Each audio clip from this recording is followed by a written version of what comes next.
Rice और petrol. नया fuel बनाने के लिए इन चीजों को चुना गया था, पर इस दौरान प्रोफेसर प्रतीक से अनजाने में एक और चीज गिर गई, एथेनॉल। और इस तरह हुआ जन्म फ्लेक्स फ्यूल का।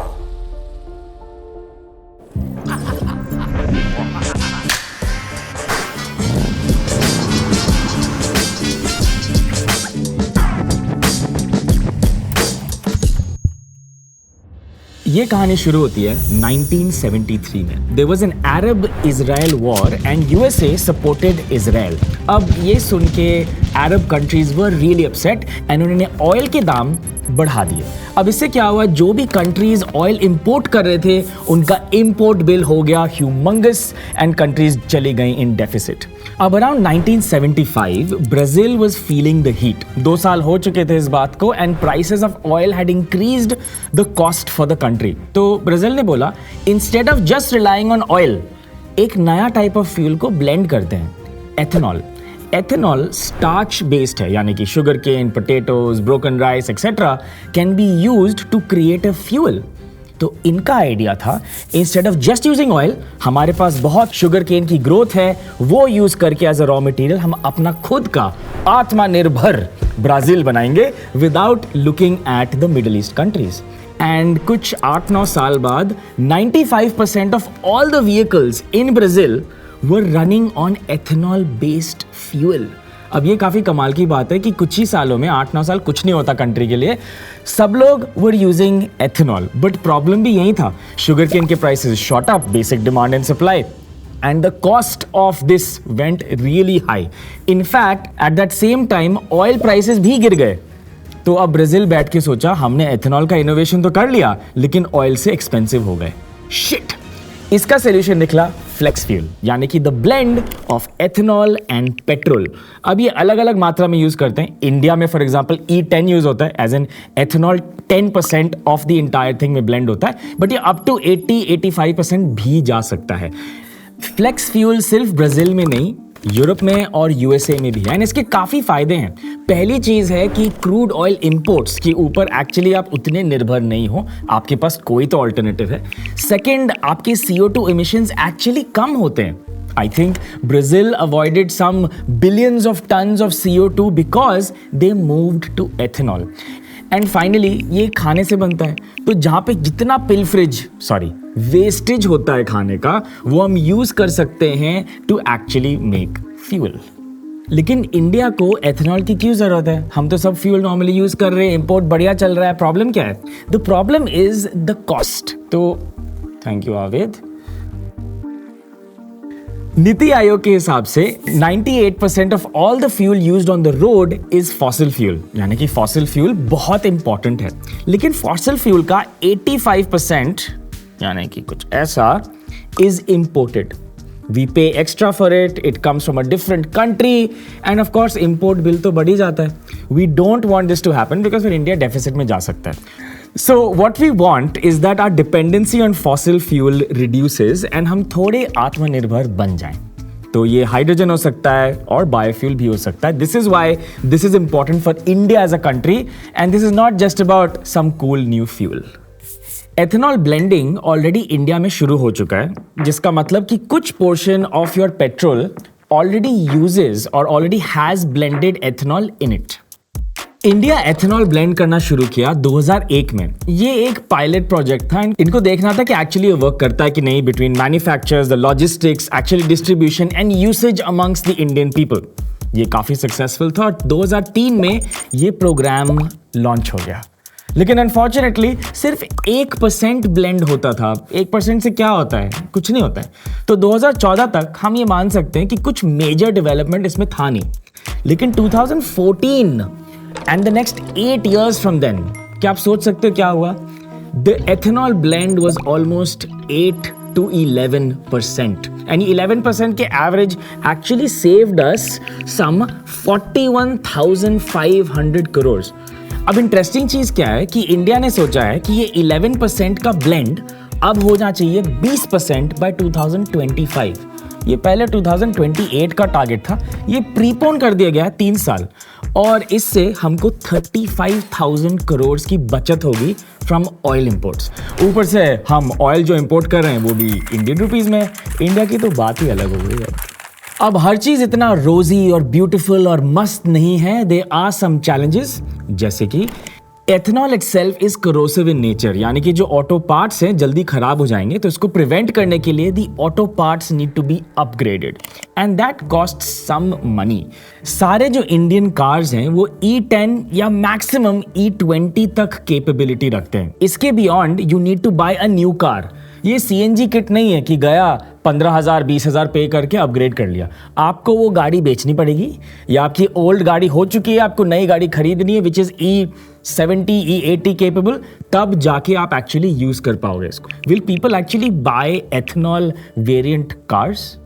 अब कोई नई गाड़ी भी खरीदेगा तो उसका एक एडिशनल प्रीमियम जो कॉस्ट होगा दैट विल बी रफली 25,000 for cars and 12,000 for two wheelers.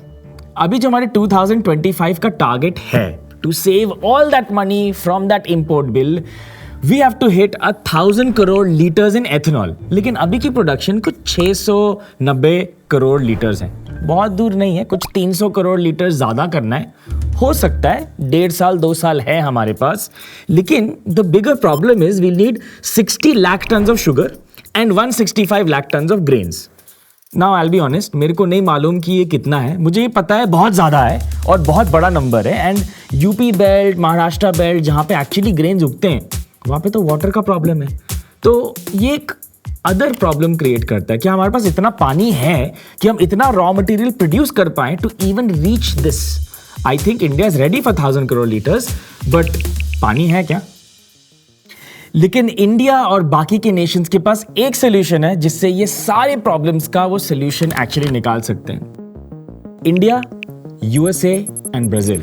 तो जाहिर सी बात है, इन लोग ने एक ग्रुप ऑफ कमिटी बना लिया, a club called the biofuel alliance, जहां पे एक साथ रिप्रेजेंट करेंगे प्रोड्यूसर्स और कंज्यूमर्स को, एंड साथ में फिगर आउट करेंगे how this shit works. You see, crude oil is really old, लेकिन बायोफ्यूल्स एक नई जगह है। वी नीड टू अंडरस्टैंड इसका टेक्नोलॉजी, रिफाइनरी कैसे होगा, logistics, technical know how, trade, cooperation and so much more. So having these 3 people in this club hopefully can give some competition to OPEC. अब ये सब सिर्फ पेपर पे नहीं है, देयर एक्चुअली मॉडल्स, प्रोटोटाइप ही सही, जो एक्चुअली लॉन्च हो रहे हैं, जो एथेनॉल पे चलते हैं। कुछ ब्लेंडेड होते हैं, कुछ हाइब्रिड होते हैं, कुछ E100 होते हैं, जैसे कि ये 2 व्हीलर लॉन्च बाय TVS, जैसे कि ये Toyota which is actually hybrid, थोड़ा सा एथेनॉल और थोड़ा सा इलेक्ट्रिसिटी। इस टोयोटा के इवेंट पे ऑनरेबल मिनिस्टर नितिन गडकरी जी ने खुद बोला है कि कोई व्हीकल अगर से 60% एथेनॉल एंड 40% इलेक्ट्रिसिटी पे चले तो the cost will become 15 rupees per litre. That's amazing. मेरे को चाहिए ये गाड़ी अभी। थोड़ा इंफ्रास्ट्रक्चर पुश भी है। आप देखेंगे कि पहले हमारे जो नंबर ऑफ डिस्टिलरीज थे 2013 versus 2021, there's been a huge jump and distillation capacity भी बड़ी है। तो आप सोच रहे हैं कि companies are spending on capital expenditure to grow their factories, ताकि वो ज्यादा कुछ पुश आउट कर सके अपने फैक्ट्रीज में। उनको भी फ्यूचर दिख रहा है। हमको यहां भी दिखता है कि एथेनॉल कंट्रीब्यूशन सिर्फ शुगर केन से नहीं है। 2018 अभी था, कितने साल, 5 साल हुए हैं, 2018 में सिर्फ शुगर केन था, लेकिन अब थोड़ा कॉर्न है, थोड़ा राइस है and other things as well. तो we don't have to be निर्भर on just sugar cane as well. There can be other crops that we can use for ethanol. अब इस चैनल पे हम कभी कभी स्टॉक्स की बात करते हैं। Who am I kidding? हम हमेशा स्टॉक्स की बात करते हैं, एंड क्योंकि इतना आपको राम कथा सुनाया, एथेनॉल ये एथेनॉल वो, let's find out what stocks will be affected from this if this actually happens. पहली चीज है प्राज इंडस्ट्रीज। ये ऑब्वियस चॉइस है। Mr. Rakesh Jhunjhunwala also loved this way back in the early 2000s, actually late 2000s जब ये announce हुआ था, and I think he also exited it. But Praj Industries का जो owner है, he is known as the ethanol man of India, correct? And he said the future is not EV but flex fuels. Of course, बार-बार तो बोलेगा सबको hair कटाना है, but Praj Industries is one company which will be affected by this. You should find out and research कि Praj Industries करता क्या है. They actually produce ethanol.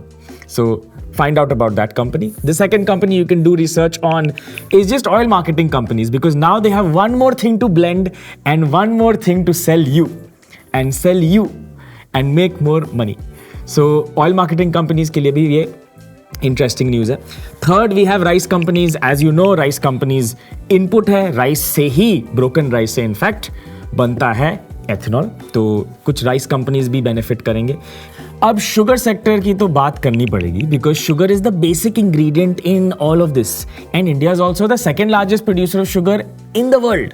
तो कंपनीज जैसे बालरामपुर चीनी या एनी कंपनी विद इन चीनी will obviously be affected by this news.